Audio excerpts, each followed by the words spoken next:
Welcome back, travelers, to the Planeswalker's Tome, your portal to the realms of Magic the Gathering. Whether you're joining us on YouTube or through our podcast, we're thrilled to have you along for the journey. Now let us resume our exploration of The Shattered Alliance by Jeff Grubb. Chapter 3, Tresserhorn. The Ice Age did not end with the Battle of Kejildor, with the defeat of Lim-Dûl, and with the departure of the Planeswalkers, or even with the casting of Freyalise's spell. This is a cheat that we safely ensconce in the presence, used to move all the players off the stage, to clear it for the rising empires of the warmer times. Farewell, Tresserhorn, Kejildor, and Findhorn, shaggy beasts from the Ice Age. Welcome now New Argive, the Sea of Laments, and Yavimaya, the new creations of a new age. The students of history should know that it is a simplification of facts at best, folly at worst. The majority of Lim-Dûl's creations were destroyed in the last battle, true, but enough survived to herald the living for generations after that supposedly final conflict. The core of the storm-gulled Cabal was destroyed, but the ideas they venerated survived to infect General Varchild and her followers. Tresserhorn was badly damaged, but only finally destroyed by the unified forces of New Argive, its ruined remains left to be swallowed by the spreading seas. Decades after Lim-Dûl's defeat and disappearance, even Kejildor and Balduvia survived briefly into this new age, brawling with each other before finally melting into the first of the modern Terisiare nations. There was not a smooth movement from one age to another. Indeed, the new age was born screaming, ripping itself from the dead carcass of the old. Arkle, Argivian scholar. Jodah and Yaya looked down the blackened hallway, and without thinking, both summoned a magical light. Jodah's was an iridescent ball of whiteness that hovered ahead and slightly above him. Yaya's was a bit of flame that danced in the palm of her hands.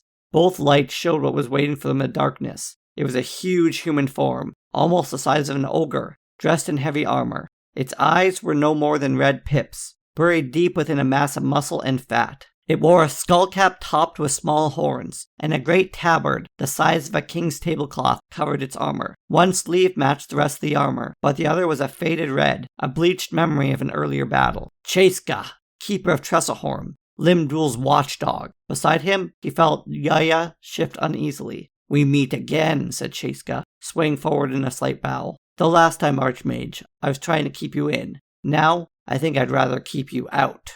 "I am much more than I was when we last fought," said Jodah, fanning his fingers forward, blue flame appearing at each fingertip. "Perhaps you wish to reconsider." The keeper's male hand drifted to his sword. "I am afraid not." Jodah reached into his mind to pull forth a spell to freeze Chaiska in place, but Yaya was already moving out from behind him, putting a hand out to keep Jodah from casting.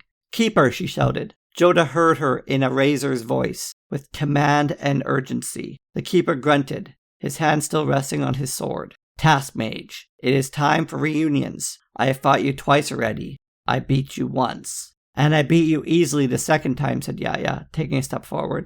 Jodah wanted to pull Yaya aside and cast his spell, but he held it, the mana sizzling in the back of his brain, wondering what she was up to. The keeper bridled at Yaya's taunt. "The second time he merely sent me home with a spell, away from the battlefield." He waved a hand the size of a handhawk at the walls. "This time I am home already." "That was 20 years ago," said Yaya. "I am more powerful now." "As am I," said the keeper, and he seemed to draw the darkness up around him, swelling in size. "I am more than your match." "Yaya, let me," said Jodah quietly. The task mage ignored him. "Look me in the eyes," hissed Yaya quietly.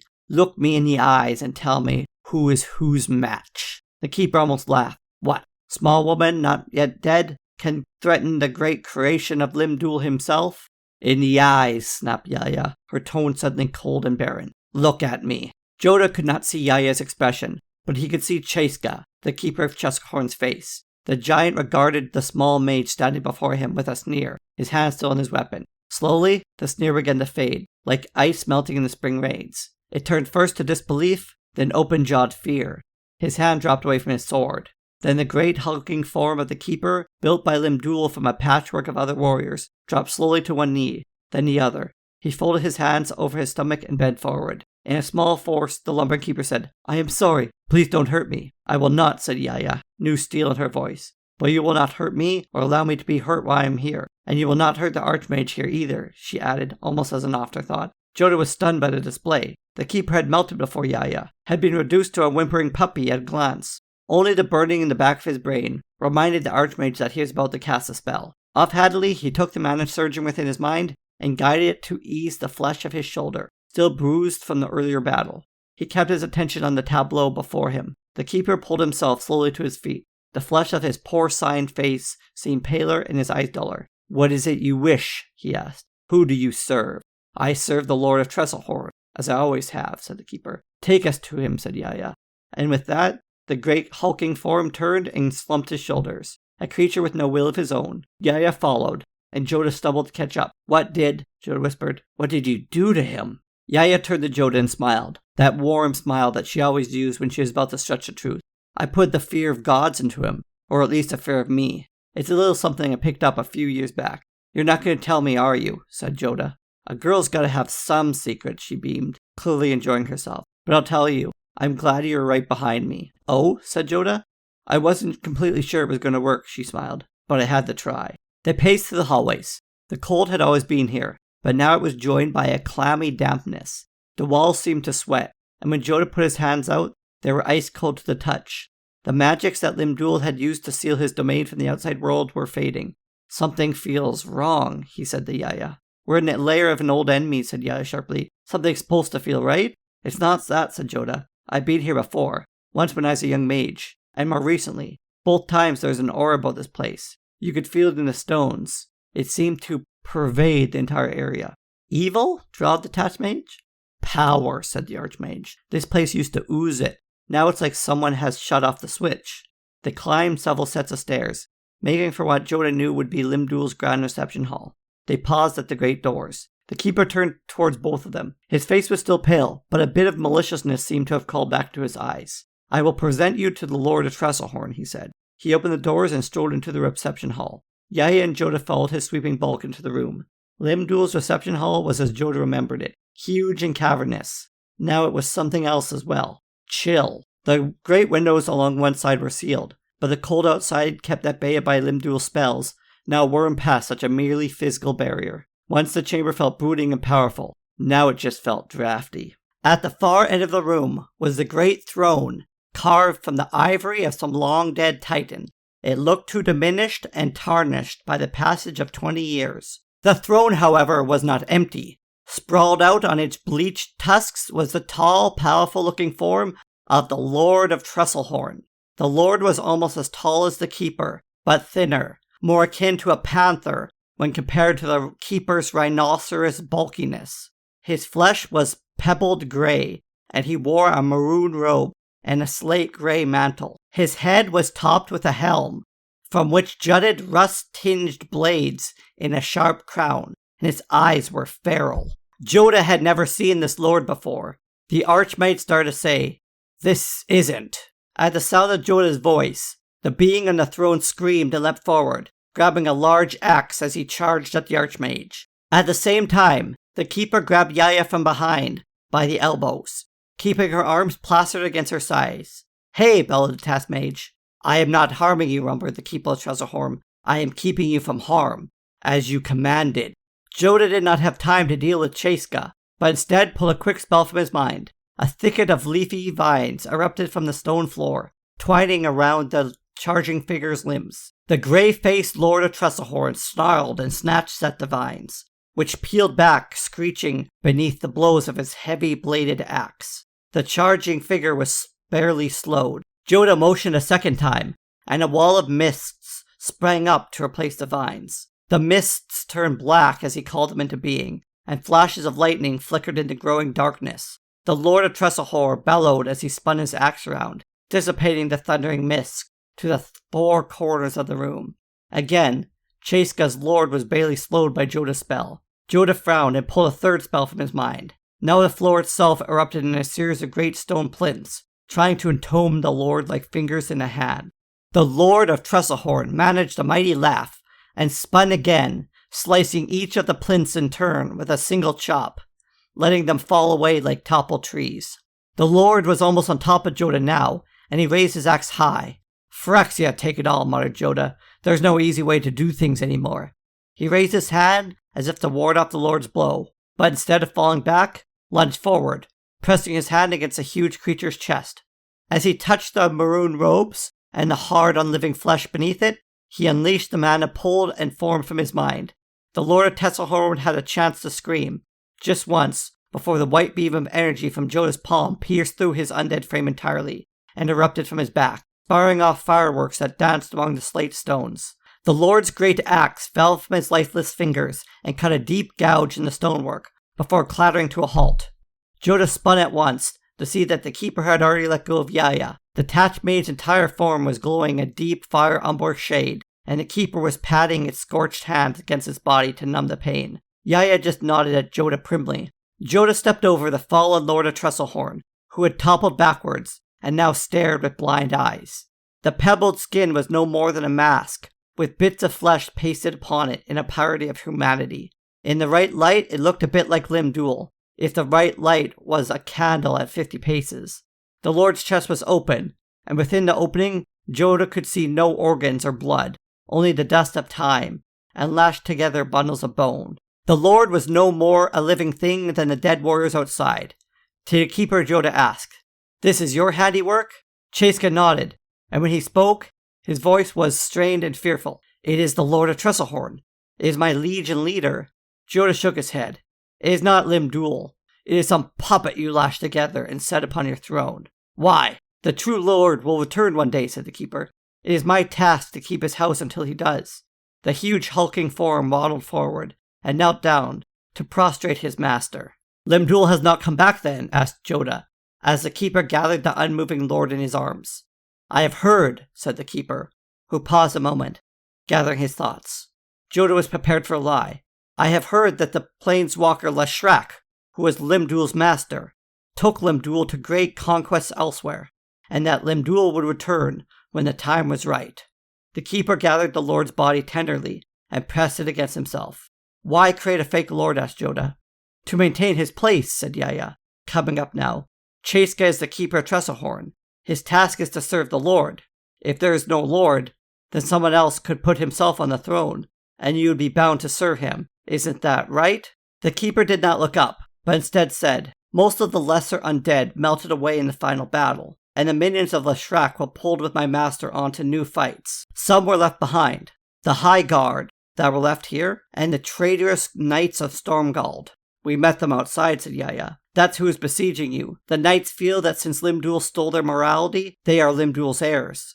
"They are unworthy," hissed the keeper, and Joda thought the great brute was on the verge of tears. "They know nothing about Lim-Dûl's work. All they do is jingo and banners and empty words about the true Kjeldorians. They wish to rip this place down and build their own citadel, in which they can continue to fight with the living Kjeldorians, or with those who survived the plagues."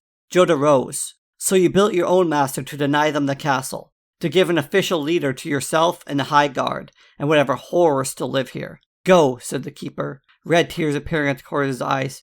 "Just go. You found what you seek. Lim-Dûl did not come back after the battle. Now, I must rebuild my lord before the Knights of Stormgald discover our weakness." Joda did not move. "You will promise that you will not allow me to come to harm within the castle?" "Did I not promise before?" said the keeper, his voice almost a whisper. "No, you did not," said Joda simply, "but I was not paying enough attention at the time. Do you promise now?"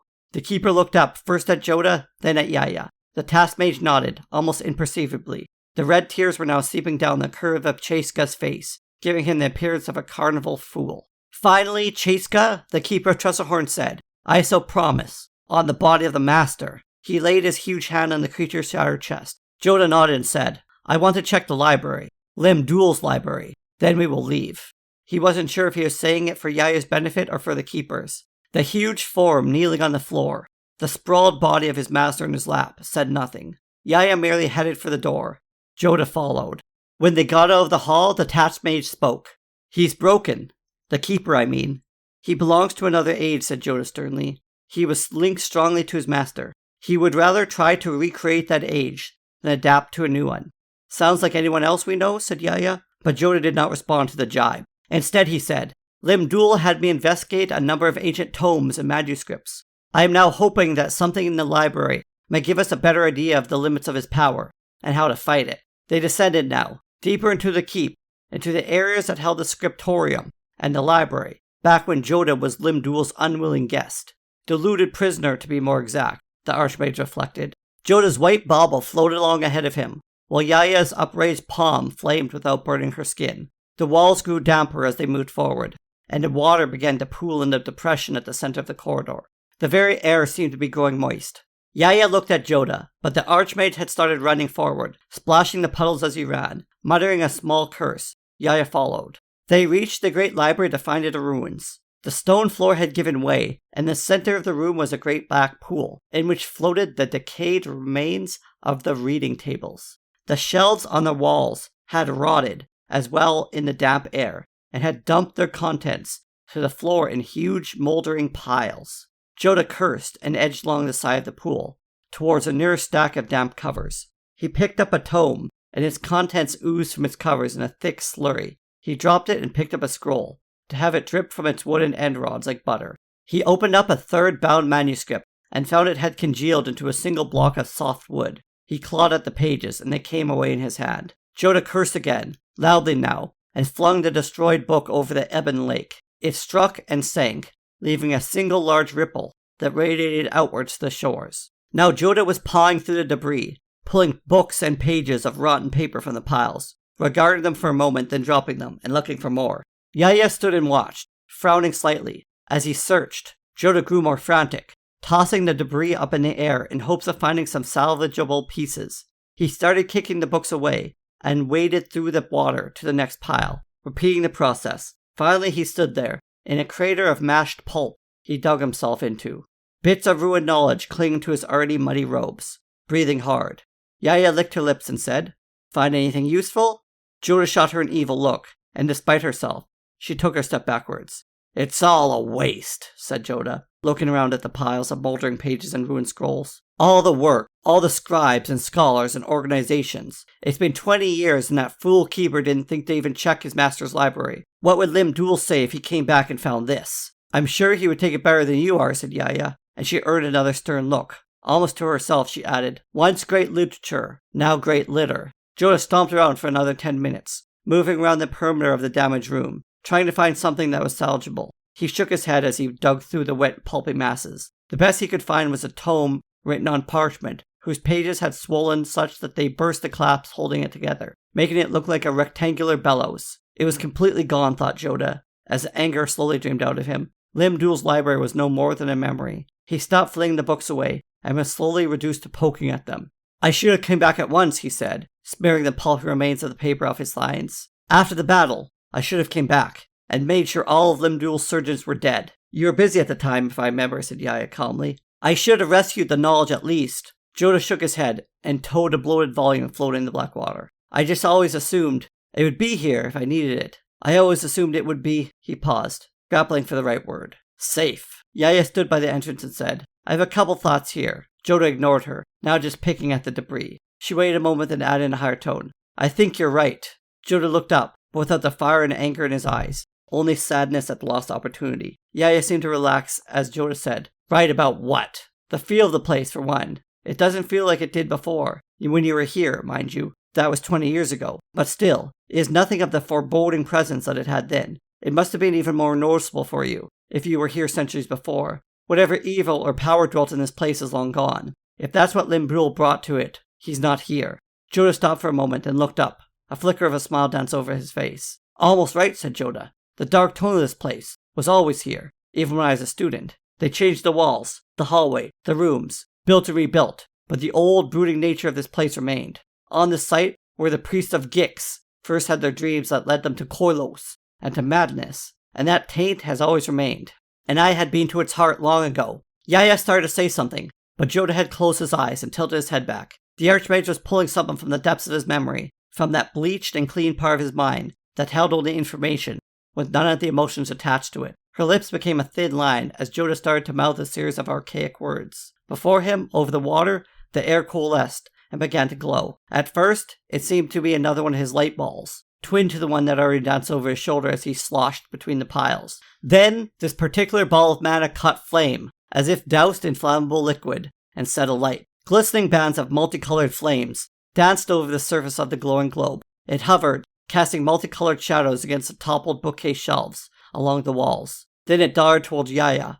Despite herself, Yaya flinched as it danced past her. "Follow it," said Joda, "but don't touch it. It will give you a nasty burn." Already he sloshed back towards her, along the edge of the pool, and past her at the entrance. The flaming ball moved like a dragonfly, darting down the hallway, following one wall and then the other. It seemed to have its own intelligence. "What is it?" said Yaya, watching it hover over, then lurch forward. "A very old spell," said Yaya. "Almost 1,000 years old now. I don't know if anyone else would remember it now. Think of it as a magical tracker. It's tracking down a memory." "Whose? Yours?" asked Yaya. "When I was a young man," said Joda, then stole a sideways glance at Yaya. "And before you say it, yes, I was a young man once, and I was here. I was at this place that oozed darkness, and it seemed at the time, even when we were here a millennia later, it was present, though diminished, like an echo but still strong. Now there's nothing. So I call upon this little tracker to hunt out a memory, comparing what was with what is. It will find the heart of that ancient power, despite the changes to the hallways and corridors since." The glowing tracker reached the stairway and dived down. Dragging the two mages in tow behind it, it moved slowly at the base of the stairs, as if trying to figure out where it would belong, then zipped to one side. Finally it bounced against a stone wall, flung back by an obstruction that had appeared in the millennia since the memory that fed it had first been created. The glowing orb slammed into the wall, a second time, then a third, and finally spluttered and died. Joda reached up and touched the wall. It was dry, at least comparatively dry, compared to the rest of the walls, and the mortal crumbled slightly at his touch. "Through here. I need an opening," he said. "You want to do the honors?" "Loud or soft?" asked Yaya, smiling. "Soft," said Joda. "No need to let the keeper know we're punching holes in his walls." "Spoil sport," said Yaya, but the smile remained. The task mage traced a circle on the dry stone. As she dragged her finger across the dusty stone, she intoned old words that she had learned from a spell merchant at one of the Kajaldorian ports. Her finger left a flaming tracery that cracked as it etched deeply into the stone. The task mage traced her a rough circle and returned to her starting point, leaving a flaming design inscribed on the wall. She counted to 3, then kicked the circle with as much effort as she could muster. The stone circle popped nearly out, falling away with a resonating crash, then sliding into the distance with a diminishing roar, ending finally in a bone-felt thump. Dust spilled out of the hole. "That was soft," said Joda, half expecting the keeper's minion to descend on them. Yaya shrugged and said, "Next time, you should let me try loud." They climbed through the hole and found the reason for the noise. Their entrance had opened up on a staircase, and the stone plug had slid down the stairs after being knocked loose. The air was thick with dust, and Joda summoned a small wind to settle it elsewhere. Then he put a little more mana into his light bulb. "Look familiar?" asked Yaya between coughs. "Believe it or not," said Joda, "yes it does." He clambered down the uneven stairs, while behind him Yaya pulled herself through the hole. The stairs descended, then leveled out, then descended again. This area has yet to be affected by the rising dampness and parts of the wall that were dangerously buckled inwards. Still, Joda pressed on, pausing only to run his hand along the wall. Once he said, "This wall hummed, like there was machinery present." "It's been a while," noted Yaya. "Maybe that humming is what you're no longer feeling." Joda shook his head and pressed on. Finally, the passage leveled out again, this time spilling out into a rough circular cavern.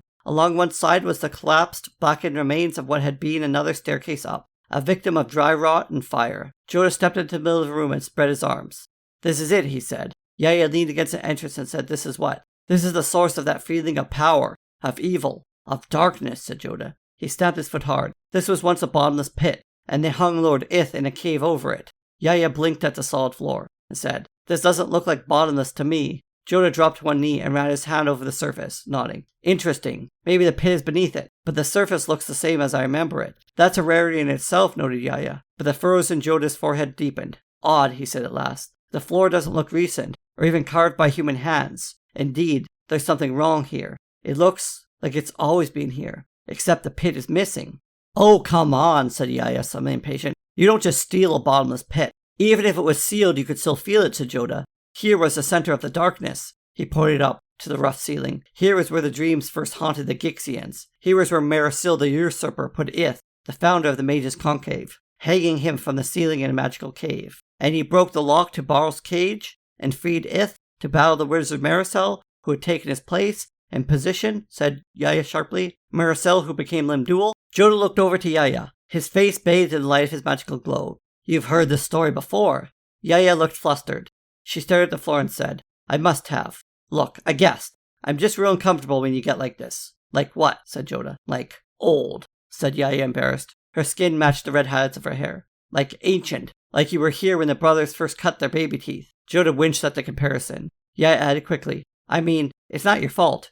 It's just tough for everybody else. I know, said Joda softly. I know. I didn't mean to burden you with history. Yaya shifted uneasily. I mean, that's the problem, she said. For me, it's history. Ancient history. For you, it's memory. She waved at the cavernous room. You were here. It's part of your story. And you seem to be upset that it's not the way you left it. First the library, and now this. Joda nodded slowly, then rapped his booted foot on the floor. You're probably right, he said at last. I'm letting the memories get away from me. Maybe something was here. Maybe Leshrac sealed it up. Lim-Dûl might have filled it in, more likely. Maybe it wasn't bottomless after all. I mean, how do you move a bottomless pit? And where would you put it if you could? Asked Yaya, a small smile tugging at the corners of her mouth. Slowly, Joda walked from the center of the room and put his hands on Yaya's shoulder. This time, she did not flinch or turn away. Thanks, he said. It's why you always kept me around, I figured, said the task mage, to keep you human, like the rest of us, and to watch your back.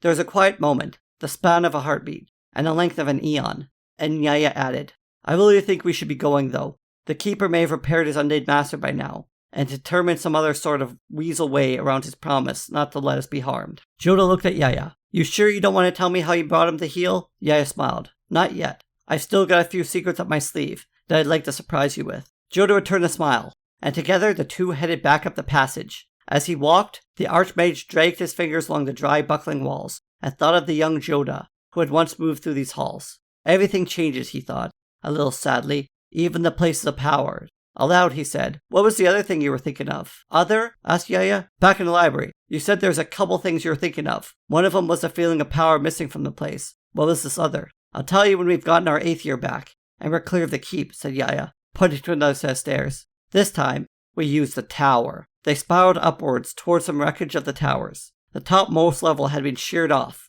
but enough of the floor remained of the penultimate level for the Aesir to perch. In their climb, they saw no undead minions, either within the walls or without. The calm before the storm, said Joda. Yaya did not respond, but instead, pulling her whistle from her pocket, and blew a series of notes, matching the tone that she used previously. Far above, there's an answering call of the great hawk. Look, said Yaya, the knights are on the move again. Yaya looked down at the ground, as the snowbanks along the one side of the castle began to shift, and the twisting, half-melted bodies of the knights of Stormgald stirred from their frozen graves, and sloughed towards in a new attack. Just as solidly, the Keeper was mounting sallies from the ruined castle in response, seeking to blunt their assault. The knights can feel the change of power in the castle's walls, noted Yaya, just like you could. They're making ready to assault the castle again, and claim Lim-Dûl's inheritance. It's almost laughable when you aren't in the middle of it all.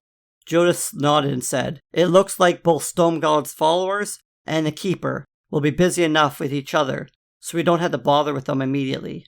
Yaya grimaced. We can only hope. The great hawk landed on the ruined wall of the tower, spreading its wings to keep its balance. It lowered its head and upper body to let Yaya and Joda climb on. So, you're going to tell me, asked Joda. How I humbled that mountain man of a keeper, said Yaya. I was bluffing him, you know. I learned that from you. No, said Joda. What the other thing you were thinking of was.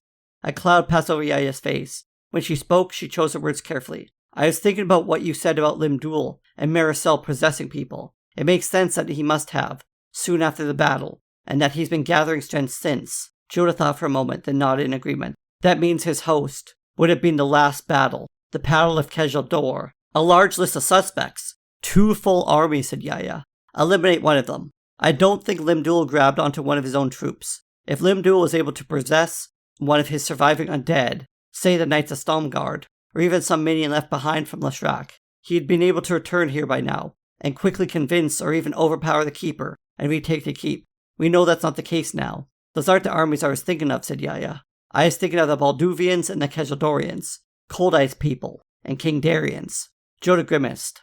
That's still a large number, but it shows where we're going next. If a veteran of the battle did find the hand, and was possessed by Lim-Dûl's spirit, he would show up pretty soon afterwards. I can't imagine an egotist like Lim-Dûl remaining quiet for 20 years. He'd want his revenge, sooner rather than later. I agree, said Yaya. Sooner rather than later. So it's to Kejildor after all. And with that, she kicked the 8th year in the ribs, and the great bird let out a plea and cry as it flapped upwards into the cold air.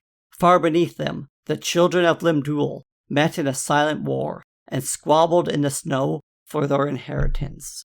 This concludes Chapter 3 of our saga. If you enjoyed the tale so far, don't forget to like, subscribe, and follow us on both YouTube and your favorite podcast platform. Your support means the world to us. Until next time, may your adventures be as boundless as the plains themselves. Thank you for listening.